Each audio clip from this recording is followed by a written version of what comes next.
कि अगर इलेक्शन से पहले ये हाल है तो 4 जून को इस सड़क के ऊपर कैसा मंजर रहेगा करता है।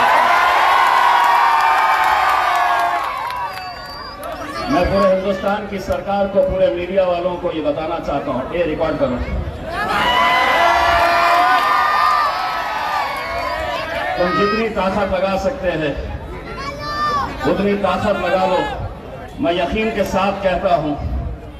कि हिंदुस्तान का सबसे बड़ा जश्न अगर कहीं मनाया जाएगा तो औरंगाबाद की सरजमीन तुम जितनी चाहे हथकंडे अपना लो, जितनी कोशिशें करनी है कर लो, लेकिन एक बात समझ लो, ये शहर ने पूरे हिंदुस्तान को अगर एक पैगाम दिया तो वो ये पैगाम था कि इत्तेहाद किसे कहते हैं। उसी इत्तेहाद की बुनियाद के ऊपर अल्हम्दुलिल्लाह पूरे महाराष्ट्र से इकलौता एक मुस्लिम एमपी चुनकर आता है, वो तुम्हारा बेटा, तुम्हारा भाई इम्तियाज जलील है। और सिर्फ अकेले महाराष्ट्र से नहीं, ये हम जैसे मुसलमानों को, दलितों को ये सोचने का वक्त आया है कि क्या हम गुलाम हो चुके हैं कि हम सिर्फ वोट डालने का काम करें। आज 10 ऐसे स्टेट्स हैं, 10 ऐसे राज्य हैं कि जहां से एक भी मुसलमान को टिकट ही नहीं दिया गया। आज की हालत मध्य प्रदेश के अंदर एक भी आपका एमपी नहीं, राजस्थान में एक भी नहीं, गुजरात में एक भी नहीं, कर्नाटक में एक भी नहीं, झारखंड में एक भी नहीं, दिल्ली में एक भी नहीं। क्योंकि वो कहते हैं कि हम सिर्फ वोट डालने का काम करते रहो, सिर्फ वो तुम्हारा काम वोट डालना है, सत्ता में वो जाकर बैठेंगे। लेकिन जब ये आवाम एक साथ मिलकर एक ताकत बनकर खड़ी रही तो मैंने उन तमाम नेताओं को एक पैगाम दिया कि सुनो शरद पवार,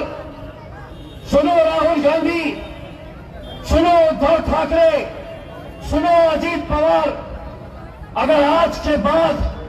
स्टेज के ऊपर तुम बैठोगे तो इम्तियाज जलील नीचे नहीं बैठेगा, ऊपर तुम्हारे बाजू बैठेगा।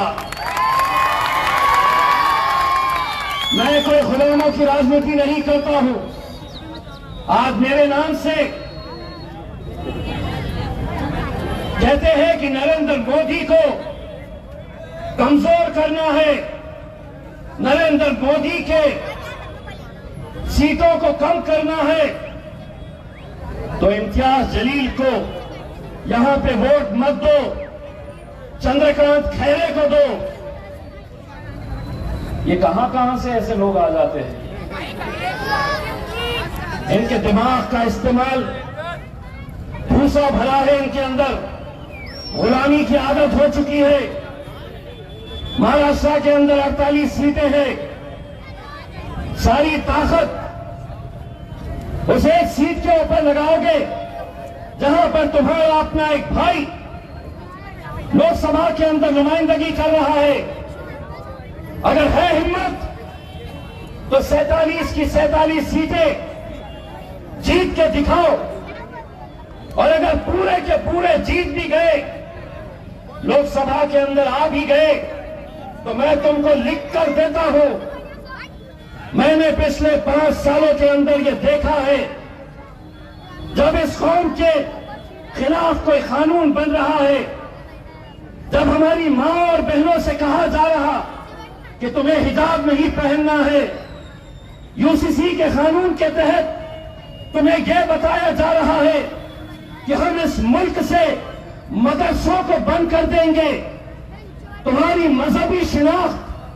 तुम टोपी पहनकर बाहर नहीं आ सकते, टोपी पहनना है तो मस्जिदों में पहनो।